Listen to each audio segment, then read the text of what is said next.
You won't believe what happened just 60 seconds after they tore her skirt in front of the whole school, but before I tell you what she did next, let me take you back a few days earlier, to the moment everything began to spiral, and to the moment she decided she was done being broken. It started on a humid Monday morning, the kind that wraps you in a thick fog of nerves and sweat. For Maya, the first day at her new school wasn't just a fresh start, it was a test of survival. Being the new girl was never easy, but being the different girl, that was a whole other storm. Maya had recently moved from Georgia to a city that couldn't have felt more foreign. Her skin, dark as fresh soil, stood out in the halls of Birchwood High where most faces didn't look like hers. Her accent was different, her clothes were different, but her heart, it was the same, tender, brave, and quietly burning with dreams. She clutched her notebook to her chest as she walked through the crowded hallway. Whispers trailed behind her, stares lingered a bit too long, and laughter echoed in ways that didn't feel right. But she kept her chin high. Because Maya's mama had taught her one thing: you don't bow your head to bullies. You raise your crown higher.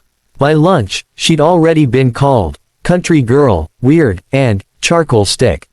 She found a spot alone under the stairs, next to a vending machine that buzzed louder than the cafeteria's cruel gossip. That's when they approached. 3 girls. The kind you recognize even before they speak. Glossy lips, sharpened nails, designer bags with knives behind their smiles. Their leader, Lexi Monroe, blonde, ruthless, and addicted to attention. "Oh my God, look at this," Lexi snickered, pointing to Maya's long skirt. "Are you from the 1800s? Or is this like Amish cosplay?" Her friends cackled. Maya didn't flinch. She had learned early on that silence sometimes bruised them more than insults. But Lexi wasn't done. "What? No comeback? Oh wait, maybe you're mute too." She stepped closer, her voice now a whisper meant to cut. "You don't belong here, freak. You'll never belong." Maya took a slow breath. "I belong wherever I say I do." That's when it happened. With a sudden, violent motion, Lexi reached down and yanked the hem of Maya's skirt. The seams tore like paper, fabric ripping up the side as the hallway turned into a gasping, jeering theater. Phones came out. Laughter exploded. Maya stood frozen, her hands gripping the shreds of fabric around her legs, her cheeks burning with a humiliation that went bone deep. But it was what she did next that made everyone fall silent. In the next 60 seconds, Maya didn't cry. She didn't run. She didn't scream. She stood tall. She let go of the torn skirt, revealing a pair of customized leggings underneath, painted by her own hands with images of powerful black women in history: Rosa Parks, Maya Angelou, Harriet Tubman, each one staring back at the crowd like a shield of ancestors standing beside her. And then, Maya said 5 words that would go viral by nightfall. "I dress for my story." The hallway went still. Even Lexi's smirk fell apart. And in that moment, Maya did more than reclaim her skirt. She reclaimed herself. But that was just the beginning. Want to hear what Maya did next? The revenge, the twist, the way she turned the entire school on its head.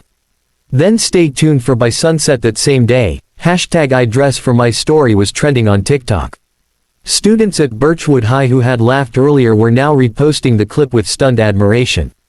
Some were even deleting their own videos, too ashamed to be on the wrong side of the moment. But none of that mattered to Maya. She wasn't looking for followers. She wasn't looking for pity. She was looking for change. When she got home that evening, her mother met her at the door. She'd already seen the video. Her eyes were wet, but proud. "They tried to strip you," her mom whispered, cupping Maya's face. "But baby, you showed them your armor." Maya smiled through her pain. "It still hurts, Mama." "I know," she said. "But you stood tall in the fire. Now it's time to teach them not to play with matches." That night, Maya stayed up painting again.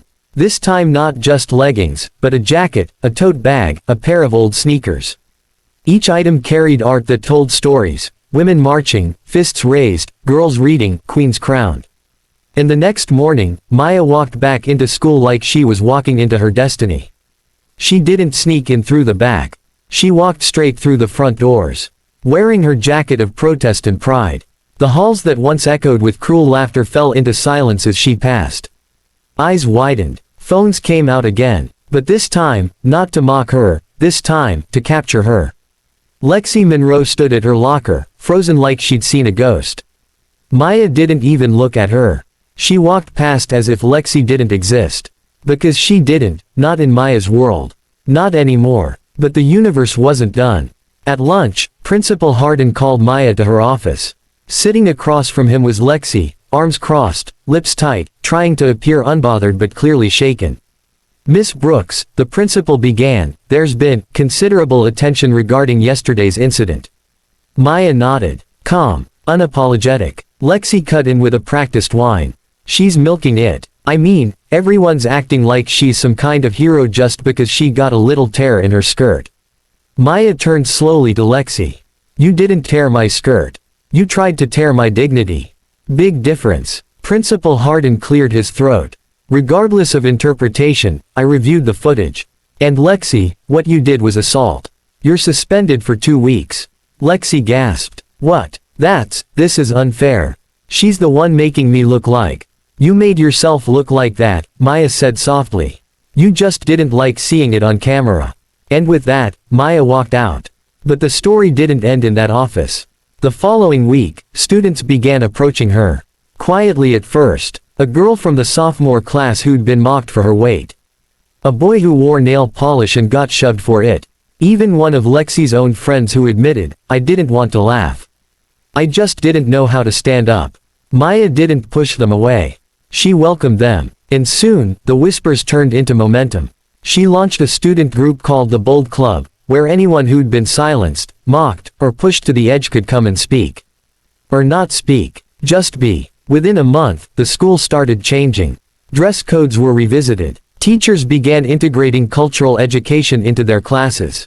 And art from the Bold Club, handmade jackets, poems, protest posters, lined the hallway walls like a living museum of resilience. In Maya, she became something more than a viral moment. She became a symbol, not of perfection, not of revenge, but of transformation. One day, in the same hallway where her skirt had been torn, Maya set up a mural. It was called, 60 Seconds After.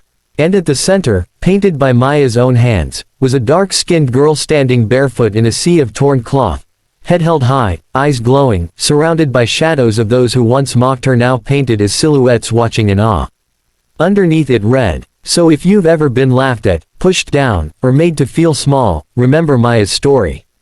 You are not defined by what they try to tear off you. You are defined by what you choose to wear with pride."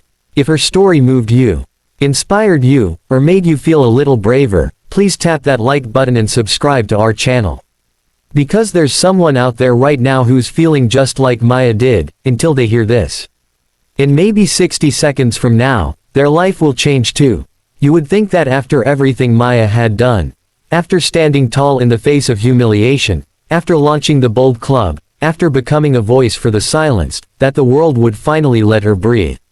But the truth is, the higher you rise, the more they want to pull you down.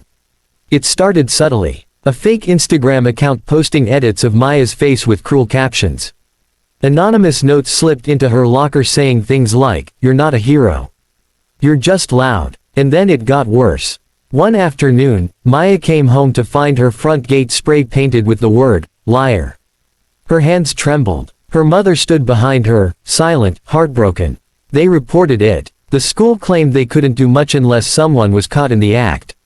And the police? They shrugged. No fingerprints. No cameras. No real harm. But there was harm. There was fear. There was exhaustion. Maya began skipping meetings of the Bold Club. She stopped painting. Her leggings and jackets, the ones she had once worn like armor, were now folded in the back of her drawer. For the first time since her skirt was torn, Maya didn't feel bold. She felt tired. One night, curled up on her bed, she whispered to her ceiling, "Why me?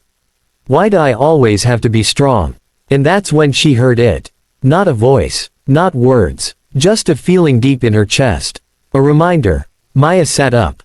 The next day, she wore her paint-splattered jacket again. But she didn't go back to her club meeting. She went to the principal's office. Not to complain. To demand a change. She stood tall in front of Principal Hardin and said, "You told me to speak up. So I'm speaking. I need a platform, not just for me, but for every student who gets harassed and then ignored. I want to organize something. A school-wide event. He raised an eyebrow. What kind of event? Maya answered without hesitation, the Bold March. It was more than a protest. It was a movement. Within a week, posters went up across campus. Maya, with the help of her club and even some unexpected allies, including Lexi's old friend Amelia, organized students to share their stories through art, poetry, and music. But the day before the march, Maya got a message. A video file sent from an unknown number. It showed her in the locker room. Changing. The message attached said, "Cancel the march or this goes online." For a moment, her heart shattered.